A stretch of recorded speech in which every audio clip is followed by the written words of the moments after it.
Buongiorno a tutti e bentornati a Valgrande. Oggi sono qua e ahimè, come in questo ultimo periodo, il sole se n'è andato lasciando spazio a questa pioggerellina che ci consente comunque di restare qui all'aperto. E io ne ho approfittato perché proprio questa mattina ho trovato una pubblicazione interessante chiamata, pensate, La grammatica dei sapori vegetariani. E siccome molti ospiti, pur non essendo vegetariani, ho notato che apprezzano particolarmente piatti a base di verdure, in particolare poi quando ci sono proposte che decantano e denotano soprattutto stagionalità e tipicità.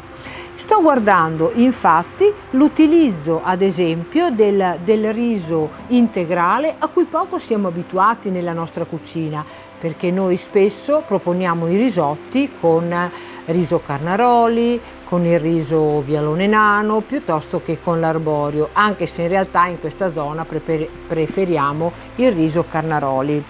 Però non è da escludere che nelle prossime proposte non possiamo utilizzare anche il riso integrale, perché l'ho proprio visto qua, ad esempio in una ricetta, proposto con i piselli, le zucchine e le carote, abbinato ovviamente ai sapori di casa nostra.